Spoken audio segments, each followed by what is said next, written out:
தேவனுக்கே மகிமை உண்டாவதாக.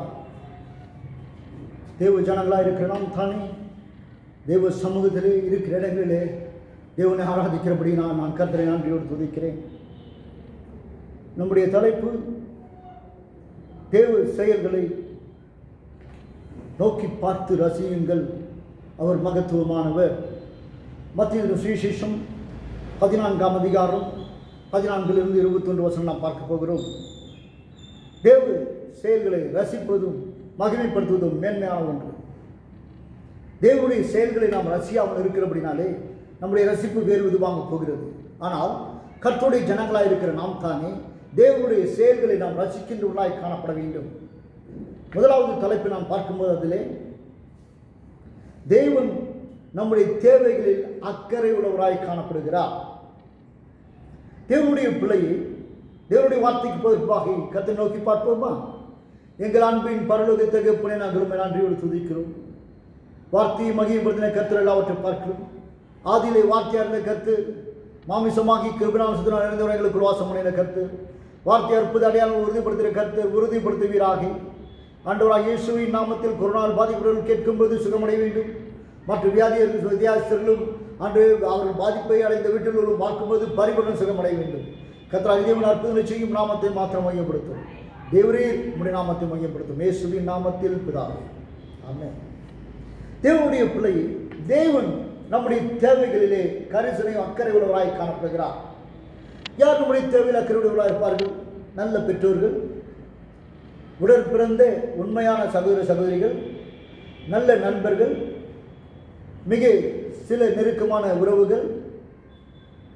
அது மாத்திரமல்ல, யாருக்கு இரக்கமும் மனதுருக்கமும் சமாதானமும் அக்கறையும் உள்ளவர்களாக இருக்கிறார்களோ அவர்கள் நம் மீது அக்கறை செலுத்துவார்கள்.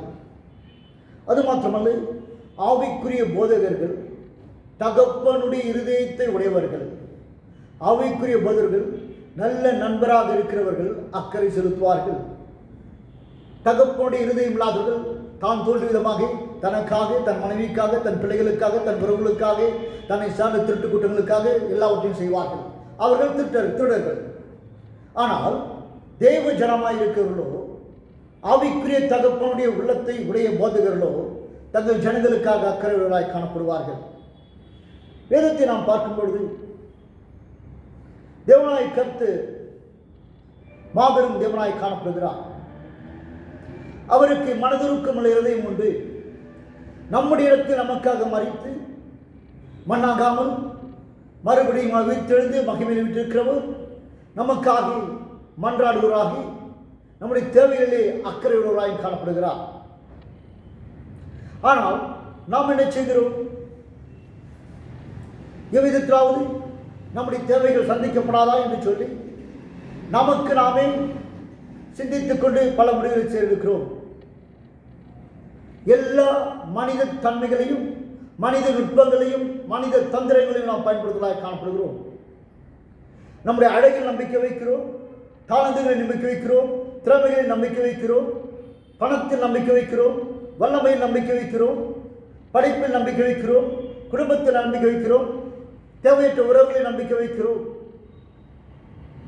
இவைகளாலே அடைய முடியும், சாதிக்க முடியும் என்று யோசிக்கிறோம். ஆனால் நம்முடைய சர்வ வல்லமையுள்ள தேவனை நாம் மறந்து போகிறோம். சர்வ வல்லமையுள்ள தேவன் மிகுந்த அக்கறையுள்ளவராய் காணப்படுகிறார். இவர்களுக்காக நான் உயிர்த்தேன், இவர்களுக்காக நான் இருக்கிறேன், இவர்களோடு எடுத்து வராமல் இருக்கிறார்கள் என்று சொல்லி அக்கறையுள்ளவராய் காணப்படுகிறார். ஆம் அருமையானவர்களே, தேவன் நம்முடைய தேவைகளின் மேல் மனதிருக்க முடியவராய் காணப்படுகிறார். நம்முடைய தேவையின் மேல் மனதிருக்க முடியவர்.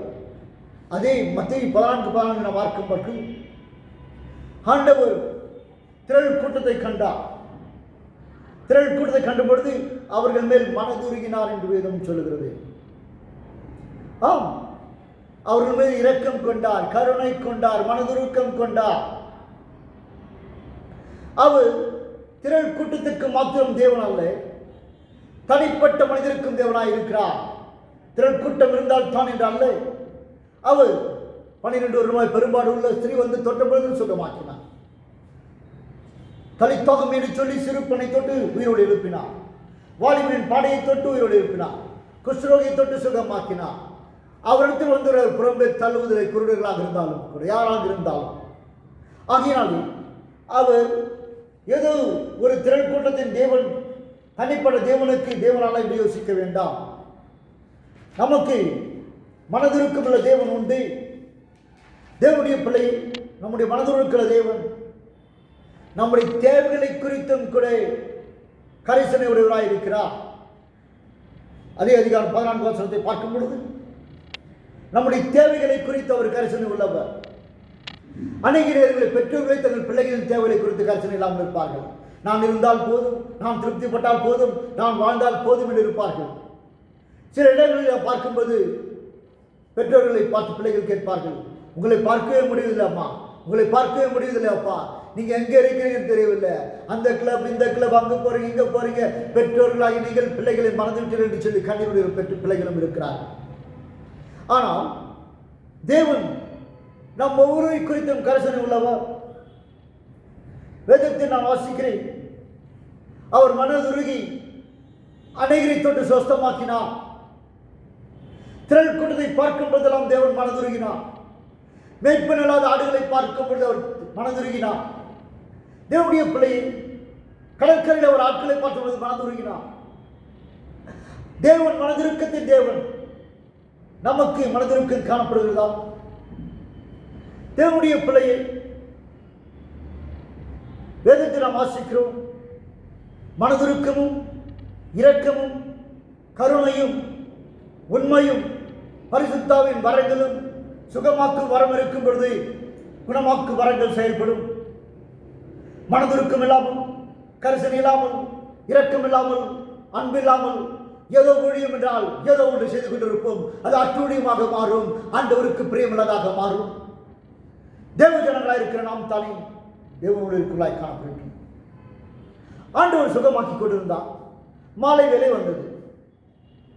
மாலை வேலை வந்தவருடைய சீஷர்கள் சொல்கிறார்கள், ஐயா, நாம் இருப்பது வனாந்தரமான இடம், வெகு நேரம் ஆயிற்று, புசிப்பதற்கும் ஒன்றுமில்லை, இவர்களுக்கு ஆகாரம் உண்டாகும்படிக்கு இவர்களை அவர்கள் வீடுகளுக்கு அனுப்பிடலாம், அவர்கள் அங்கு வாங்கிக் கொள்வார்கள்.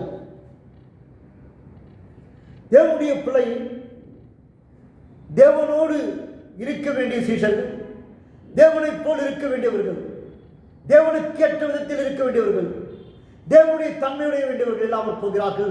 இன்றைய நாட்டில் அதுதான் இருக்கிறது. ஊழியர்கள் என்று சொல்லி அட்டூழியங்களை பண்ணிக்கொண்டு சொத்தின் மேல் சொத்தை சேர்த்துக் கொண்டு ஏமாற்றிக் கொடுக்கிற திருடர்களுக்கு ஐயோ, படைத்து விட்டோம் என்று பார்ப்பார்கள். மறுபடியும் மரணம் வரும். தேவனுடைய சமூகத்தில் இருந்து தேவனுடைய பிள்ளை கடந்த நாட்களில் ஒரு கூட்டம் இருந்தது. அந்த கூட்டத்தில் ஒரு பேசுகிறார், இன்று தாங்கள் முன்னேற வேண்டும் என்று சொல்லி எதையோ செய்து கொண்டிருக்கிறார்கள், அவர்கள் முன்னேற மாட்டார்கள், அவர்கள் வளர மாட்டார்கள் என்று சொல்லி. காரணம் என்ன? ஆண்டாண்டாக அமைதியாக ஏமாற்றிக் கொண்டு வாழ்ந்து கொண்டிருக்கிறவனுக்கு ஐயோ, ஏமாற்றி வாழ்ந்து கொண்டு திருட்டுதனம் பண்ணிக்கொண்டு தன்னுக்குறலை சேர்த்துக் கொண்டு பொய்யும் புரட்டும் வாழ்ந்து கொண்டு இருக்கிற உன்னை கர்த்தர் காப்பாற்றிவிட்டார்ல. அன்றைய நாட்களில் செய்திட்டு மனம் உடைந்தேன், கண்ணீர் விட்டேன், கர்த்தருடைய வார்த்தையை வாங்கினேன். தேவ பிள்ளையை நாம் எவ்விதமாக காணப்படுகிறோம்? கரிசனையற்ற ஊழியராக இருக்க வேண்டாம், இரக்கமற்றவர்களாக காணப்பட வேண்டாம், உண்மையற்றவர்களாக காணப்பட வேண்டாம். தேவனோடு இருக்கிறவர்களாக, தேவனுடைய சீஷர்களாக இருப்போம். என் வேதம் சொல்கிறது 16ஆம் வசனத்திலே, நீங்களே அவர்களுக்கு போஜனம் கொடுங்கள், அவர்களை அனுப்பாதிருங்கள். சீஷர்கள் சொன்ன உடனே அந்த ஒரு அப்படியே தாலாட்டு பாடுகின்றான்ல, சீஷர்கள் செய்கிற தவறுகளுக்கு தேவன் முற்றுப்புள்ளி வைக்க மாட்டான். தேவனுடைய பிள்ளைகள் என்று சொல்லிக்கொண்டு ஏமாற்றிக் கொண்டவர்களுக்கு தேவன் கமா போட்டு விட்டார் என்ற முற்றுப்புள்ளி வைப்பார், அவர்கள் இல்லாமல் போகுவார்கள். வேதம் சொல்லுது, அவர்களை அனுப்ப வேண்டாம். நம்முடைய தேவன் மனதிற்கத்தின் தேவன், நம்முடைய தேவன் இரக்கத்தின் தேவன், நம்முடைய தேவன் அன்பான தேவன். அவர் நம்மை அப்படியே விட்டுவிட மாட்டார். நம்முடைய துன்பத்திலே, நம்முடைய பாடுகளிலே. தேவனுடைய பிள்ளையே, அவர் நம்முடைய உணர்வுகளை உணர்ந்து கொள்கிறாய் இருக்கிறார். நம்முடைய உணர்ச்சிகளை உணர்வுகளை உணர்ந்து கொள்கிறார் அவர் தேவனுடைய பிள்ளையை. தேவனுடைய பிள்ளையை நாம் எவ்விதமாக இருக்க வேண்டும்? பிரச்சனைகளை பார்க்கக்கூடாது. வாக்குத்தத்தத்தின் தேவனை நாம் பார்க்க வேண்டும். தேவனுடைய பிள்ளையை நம்முடைய குறைவுகளை நாம் பார்க்க வேண்டாம். குறைவுகளை நிறைவாக்குற ஆண்டவரை நாம் பாருங்கள். ஐஸ்வர்ய சம்பந்தரை தோல்விகளை பார்க்க வேண்டாம். வெற்றியின் தேவனை காணுங்கள். இருளை காண வேண்டாம். இரட்சகராம் இயேசுவை பாருங்கள். கல்லறை நமக்கல்ல, கல்லறை நமக்கு காத்துக்கவில்லை. கர்த்தாதி கர்த்து கருணையின் பிறப்பிடம், கருணையின் உறவிடம் நமக்கு உண்டு. தேவனுடைய பிள்ளையை நம்மை பார்த்து இகழ்ச்சிகளை பார்க்க வேண்டாம். இன்னல்களை நீக்கிற இயேசுவை பாருங்கள். குறை கூறுகளை பார்க்க வேண்டாம். குறைகளை பார்க்க வேண்டாம். பூரணமான தேவனையே பாருங்கள். கண்ணீர் விட வேண்டாம். களைப்பாக மற்றும் கர்த்தரை பாருங்கள். அவர் உங்கள் வாழ்க்கையிலே பெரிய காரியம் செய்வார். அவர் நம்முடைய தேவைகள் அக்கறை உள்ளவர். மற்றவர்கள் அக்கறை கொள்ள மாட்டார்கள். ஆகையினாலே உங்கள் நம்பிக்கையை மனிதர்கள் மேல் வைக்க வேண்டாம். உங்கள் நம்பிக்கையை சர்வ வல்லமை தேவனுடைய மேல் வையுங்கள். ஆம் தேவனுடைய பிள்ளையே, தேவன் மேல் நம்பிக்கையுள்ளவர்களுக்கு அவர் ஆசீர்வதிப்பார், உயர்த்துவார், கனப்படுத்துவார். அவர் நம்மை ரட்சித்தார் அல்லவா, ஆசீர்வதித்திருக்கிறார் அல்லவா, மீட்டிருக்கிறார் அல்லவா. அந்த தேவன் மாறாதவராக இருக்கிறார். நாம் தேவனுடைய பிள்ளைகள். அவர் நம்மை விட்டுவிட மாட்டார். அந்த நம்பிக்கை நமக்குள் காணப்பட வேண்டும். தேவனுடைய பிள்ளையை தேவன் அற்புதம் செய்ய சூழ்நிலைகள் ஒரு தடையாய் காணப்படவே கிடப்படாது. சூழ்நிலைகள் ஒரு தடை அல்லது என்னுடைய பிள்ளையை தேவன் அற்புதம் செய்ய. மனிதர்கள் சொல்லுவார்கள் சாக்கு போக்குகள்.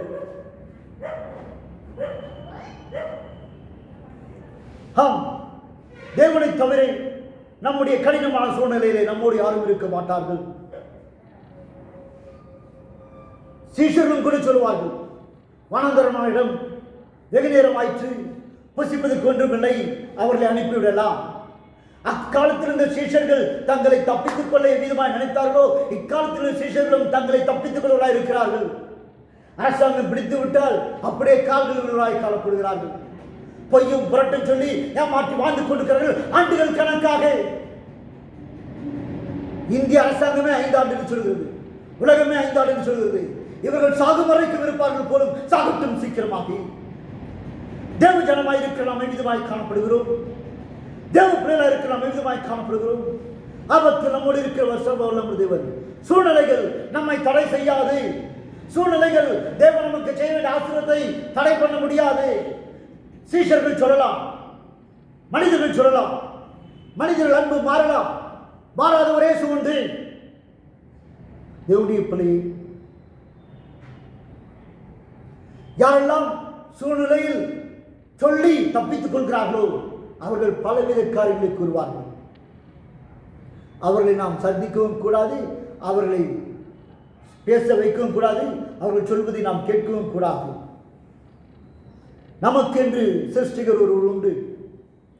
அவர் வல்லமையுள்ள தேவன். சிருஷ்டிகரை நம்ப வேண்டாம், சிருஷ்டிகரை நினையுங்கள். சிருஷ்டிகருக்கு சூழ்நிலைகள் ஒரு பெரிய பிரச்சனை அல்ல.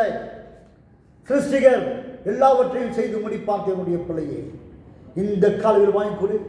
அன்று இந்த சூழ்நிலையால் நான் பாதிக்கப்பட்டிருக்கிறேன், இவ்வாறு நான் இருக்கிறேன் சொல்கிறாயா? உனக்கு வெளிச்சம் உண்டு, உனக்கு ஆசீர்வாதம் உண்டு, உனக்கு நிறைவு உண்டு, உனக்கு பரிபூர்ணம் உண்டு, உனக்கு ஆனந்தம் உண்டு, உனக்கு பேரின்பம் உண்டு. இயேசுவாலே மாத்திரம், இயேசுவாலே மாத்திரம், இயேசுவால் மாத்திரமே. தேவ பிள்ளை, அந்த தேவனுக்கு உனக்கு கொடுப்பாயா? தேவன் அற்புதம் செய்ய நம்முடைய குறைவுகள் ஒரு பெரிய தடையாய் காணப்படாது. குறைவுகள் தேவனுக்கு பெரிய தடை அல்ல. நீங்களே அவர்களுக்கு போஜனம் கொடுங்கள் என்று சொன்ன உடனே சீஷர் வருகிறார்கள். ஐயா, 5 அப்பமும் 2 மீனும் உண்டு. குறைவுதான். குறைவுகள் தேவன் அற்புதம் செய்ய தடையாய் இருக்காது. ஐயா, இங்கு ஒரு சிறு பிள்ளை உண்டு. அவன் தான் 5 அப்பத்தை 2 மீனை கொடுத்தான். தேவனிடத்திலே உண்மையை சொல்ல வேண்டும். எவ்விதமாக இருக்கிறேன், எப்படி இருக்கிறேன், எவ்வாறு இருக்கிறேன், ஏன் இவ்விதமாக மாறிப்போனேன், என் வாழ்க்கையில் விதமான துன்பம் வர காரணம் என்ன என்று முழுவதுமாக தேவனுக்கு சொல்ல வேண்டும். கர்த்தருடைய பிள்ளையே, 12 வருடமாய் பெரும்பாலுள்ள ஸ்திரீயானவள் அவருடைய பாதத்தில் விழுந்து உண்மையெல்லாம் சொன்னாலாம். உண்மையை சொல்ல வேண்டிய இடம் ஆண்டவராக இயேசு கிறிஸ்து. உண்மையை சொல்லும் பொழுது நாம் ஆசீர்வாதமாக இருப்போம். என் வேதம் சொல்லுகிறது, ஒரு உண்மையெல்லாம் சொன்னார்களாம். நான் அந்த பெற்றோர்களை துதிக்கிறேன், அந்த சிறுவனுடைய பெற்றோர்களை துதிக்கிறேன். பெற்றோர்களை, உங்கள் பிள்ளைகள் முக கண்ணாடிகள் நீங்களாக இருக்கிறீர்கள். பிள்ளைகள் தவறுக்கு பெற்றோர்களே காரணமாக போகிறோம். பிள்ளைகள் நல்வளைவுக்கு பெற்றோர்களே காரணமாக இருக்கிறோம். பிள்ளைகளுக்கு நல்ல கண்ணாடிகளாக இருக்கிறோமா? சாயம் பூசப்பட்ட கண்ணாடிகளாக இருக்கிறோமா? தேவனுடைய பிள்ளையை அந்த தாயை நான் அதிகமாக துதிக்கிறேன். அந்த தாய் சொல்லியிருப்பார், மற்றவர்கள் கேட்கும் பொழுது கொடுங்கள், இரக்கம் பாராட்டுங்கள், மற்றவர்கள் உதவி செய்யுங்கள். சிறு வயதிலே பிள்ளையாண்டானை வளர்க்க வேண்டிய விதத்தில் வளர்த்திடு, முதிர் வயதிலும் அவன் கைவிடாதிருப்பான். பிள்ளையை வளர்க்கிற பெற்றோர்களாக இருக்கிறோமா? நல்ல பிள்ளைகளை உருவாக்குற பெற்றோர்களாக இருக்கிறோமா? தேவனுடைய பிள்ளையை கேட்ட உடனே அந்த சிறு மனிதன் தானே, அந்த வாலிப சின்ன பிள்ளை 5 அப்பமும் 2 மீனையும் கொடுத்துட்டுதான். தனக்கென்று வைத்துக் கொள்ளவில்லை, தன்னலமற்றவன். தனக்கென்று வைத்துக் கொள்ளவில்லை, தியாகம் செய்கிறவன். தனக்கென்று வைத்துக் கொள்ளவில்லை, பிறர் நலனை நோக்குகிறவன். தனக்கென்று வைத்துக் கொள்ளவில்லை, தான் அல்ல அனைவருக்கும் நான் வேண்டும் என்று சொல்கிறவன். யாரையும் அற்பமாக எண்ண வேண்டாம், யாரையும் விலகாக நேசிக்க வேண்டாம். தேவனுடைய பிள்ளையை இந்த சிறுவனுக்கு நாம் கற்றுக்கொள்வோமா? இந்த பிள்ளையை போல் நம்முடைய வாழ்க்கை மாறாதா? வேதம் சொல்லுகிறது, ஆண்டவர் சொல்கிற அவைகளை என்னிடத்தில் கொண்டு வாருங்கள். இப்பொழுது 5 அப்பமும் 2 மீனும் பிள்ளைக்கு உரியது அல்ல, சீஷர்களுக்குரியதாக மாறி போனது. சீஷர்களிடத்திலிருந்து இப்போது இயேசுவுக்குரியதாக மாறி போனது. ஆண்டவராக இயேசுவின் கரைகளில் வந்தவுடனே ஆண்டவர் ஒன்றையும் செய்யவில்லை, அதை வாங்கிக் கொண்டார். தேவனுடைய பிள்ளையை வேதம் சொல்லுகிறது, நமக்குரியதை நாம் ஆண்டவருக்கு முற்றிலுமாய் கொடுக்கிறவர்களாய் காணப்படுகிறோமா?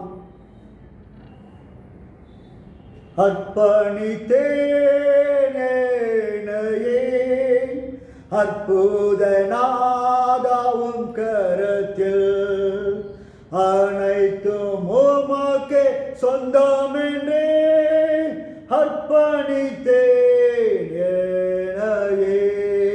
தேவையுள்ள நேரங்களில், கஷ்டப்படும் காலங்களில், யாருமற்ற உதவியற்ற நேரத்தில் எல்லாம் அர்ப்பணித்தேன். அதுதான் நம்முடைய பாடலாக இருக்கிறது.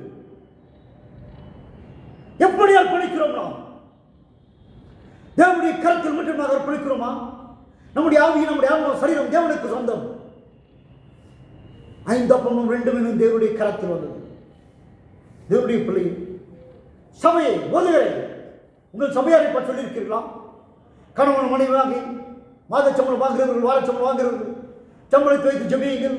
ஜெபித்து 10 ஒன்று எடுத்து வையுங்கள். அது ஆலயத்திற்கு தேவை. ஆலயத்தை தவிர வேறொன்றுக்கு கொடுக்க வேண்டாம். திருடர்கள் வருவார்கள், ஏமாற்றுக்காரர் வருவார்கள், பொய்யர்கள் வருவார்கள், தூஷர்கள் வருவார்கள். அவர்களுக்கு காணிக்க அல்ல, அவர்களை கொடுக்கும் போது நீங்கள் அசிங்கப்பட்டு போவீர்கள். தேவனுடைய சபைக்குரியது அது என்று சொல்லுகிறீர்களா? பங்கிட்டு கொடுக்காதே, உன் குடும்பம் பங்கிடும் என்று சொல்லுங்கள். தசம் போகிற போதுகிறே, தசமத்தில் உண்மையாயிருங்கள், தேவனுக்கும் உண்மையாயிருங்கள். வேதம் சொல்லுகிறது. அது மாத்திரமல்ல, மீது 10 ஒன்று போன 9ஆம் பங்குண்டமா? நீரும் உன் கணவரும் திருமணமாகவில்லை என்றால் நீங்கள் உன் பெற்றோரும் ஜெபித்த பின்பு அது 9 பங்கை கணக்கு போடுங்கள். திட்டமாய் செலவு பண்ணுங்கள், சேமித்து வையுங்கள். எந்த பதில் சொல்கிறார்கள்? நாம் சொல்கிறோம், கொடுங்கள் கொடுங்கள் கொடுங்கள், பிச்சைக்க வேண்டாம், தேவ சமத்திலே காத்திருக்கலாம். இந்த தேவனுக்கு சொன்னார், நான் நிறைய இடத்துல போகும்போது காணிக்க வாங்காமல் இருப்பேன். தேவன் சொன்னார், மகனே போ, அவங்க 5 ரூபாய் கொடுத்தாலும் வாங்கு, 10 ரூபாய் கொடுத்தாலும் வாங்கு, அவர்கள் கொடுக்கவில்லை என்றால் அமைதியாக வா, முன்னிடத்தில் தான் கொடுத்து விட்டு வா என்று சொல்லியிருக்கிறார்.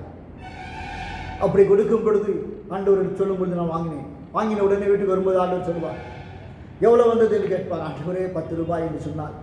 5 ரூபாய் உனக்கு எடுத்து வைத்துக்கொள், 5 ரூபாய் ஏழைகளுக்கு எடுத்து வை என்று சொல்லுவார். அவ்விதமாக எடுத்து வைத்துதான் என்னால் முடிந்து நான் செய்து கொண்டிருக்கிறேன்.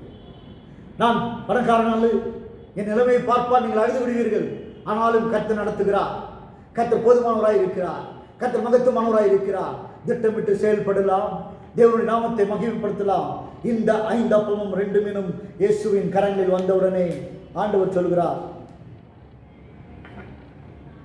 தேவன் செயல்பட எந்த தடையும் அல்ல, குறையும் அல்ல. தேவனுடைய பிள்ளையை கடைசியாக நாம் பார்க்கிறோம். தேவன் செயல்படுவதற்கு எந்த ஒரு தடையும் வராது, குறைவில் காணப்படாது. அவர் 19 வருஷத்தை பார்க்கும் பொழுது ஜனங்களை பந்தி பந்தியாக அவரை கட்டளிட்டாராம். 50 பேர் 100 பேருமாகி சகலமும் நல்லொழுக்கமும் கிரயமாய் செய்யப்பட கடவுது. திரள் கூட்டம்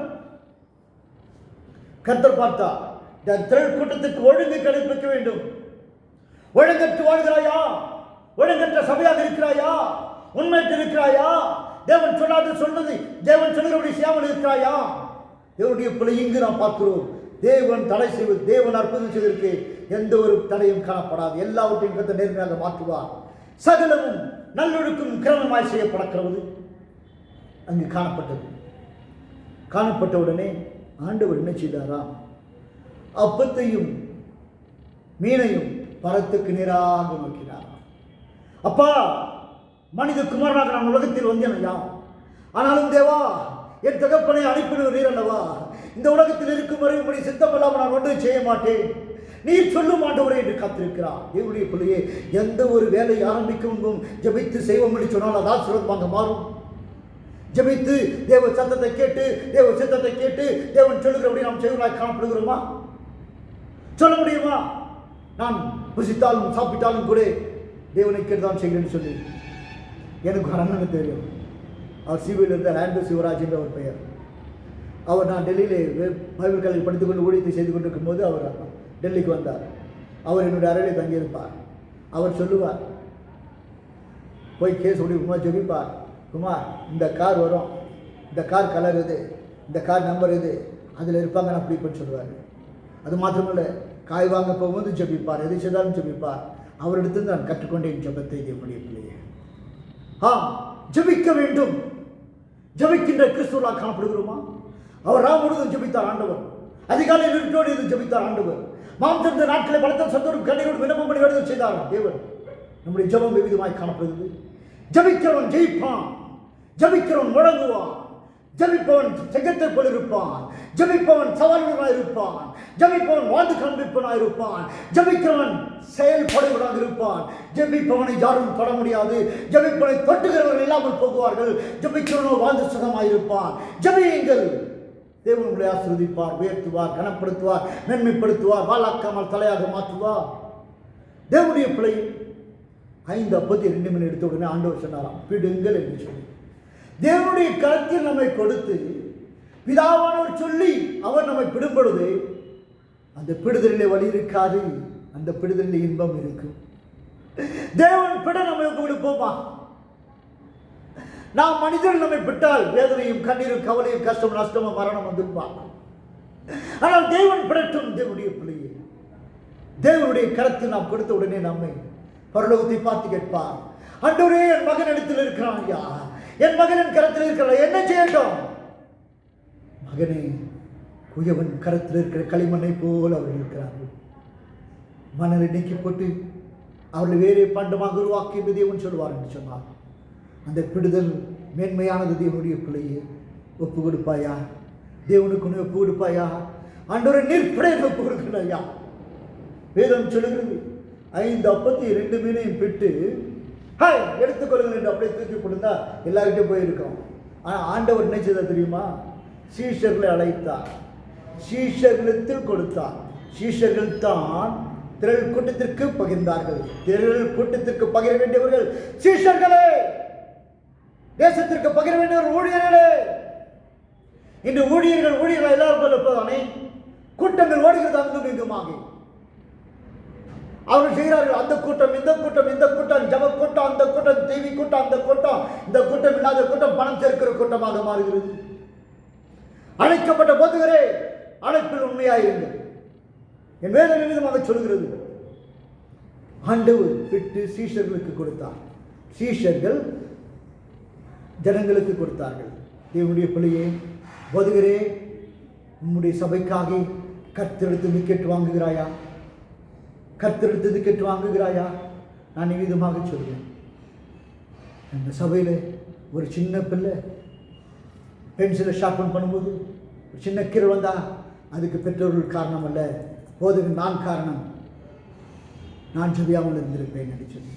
ஆம், சபைக்காக கண்ணீர் விட வேண்டியவர்கள், சபைக்காக திறப்பில் இருக்க வேண்டியவர்கள், சபைக்காக வடங்கள் இருக்க வேண்டியவர்கள், சபைக்காக முழுக வேண்டியவர்கள், சபைக்காக உபாசிக்க வேண்டியவர்கள், சபைக்காக தேவசத்தில் காத்திருக்கிறவர்கள், சபை மாத்திரமான உலகமும் அன்றுரே உன்னுடைய நாமத்தை மகிழ்ச்சி சொல்லி உலகத்திற்காக புலம்ப வேண்டிய தேவ மனிதா என்ன செய்கிறார்?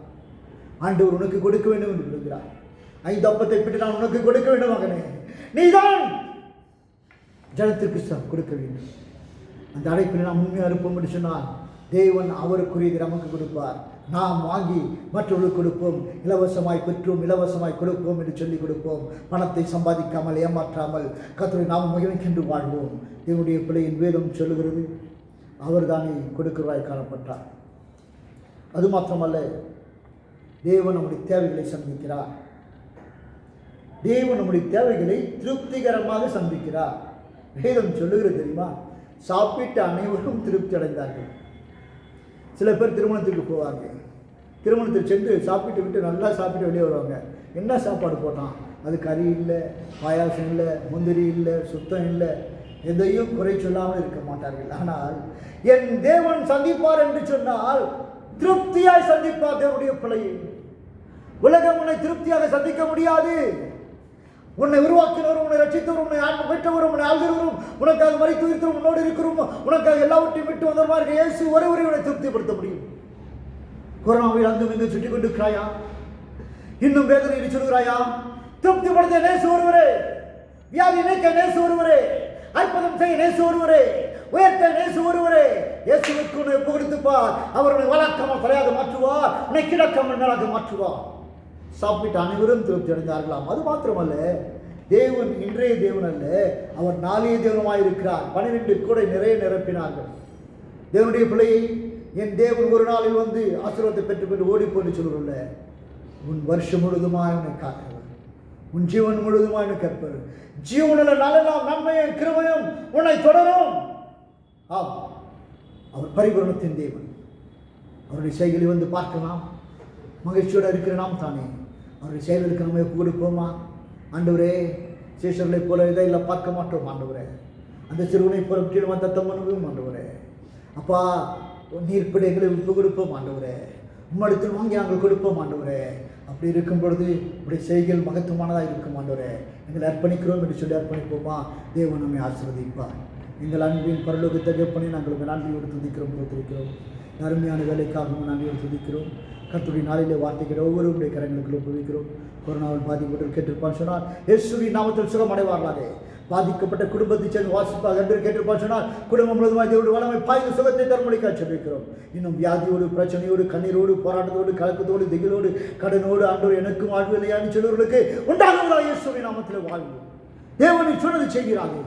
அப்பா, நீ சொன்னதை சொல்லிவிட்டேன், இப்போது நீர் உடைய வேலையை செய்யும், இந்த நாமத்தை மகிமைப்படுத்தும். அடுத்த வாரம் சமுதிரை சந்திக்க மட்டும் அளவற்ற மாற பிரசனம் கிருபை காரணம் அடைக்கலாம் ஆசிர அபிஷேகம் பரிபூர்ணமாய் காணப்பட்டோம். சில துதிக்காமல் எடுத்துக்கொள்ளும். இயேசு என்கிற நாமத்தின் நல்ல பிதாவே, ஆமென், ஆமென். உங்கள் அனைவருக்கும் ஆண்டவர் இயேசுவின் நாமத்தில் நன்றிகள் சொல்கிறோம். என்னுடைய குடும்பம் ஸ்ரீ சிவனான் எங்களுக்கு ஜெபியுங்கள். நாம் ஒருமுறை கர்த்தருடைய நாமத்தை மகிமைப்படுத்துவோம். அல்லேலூயா.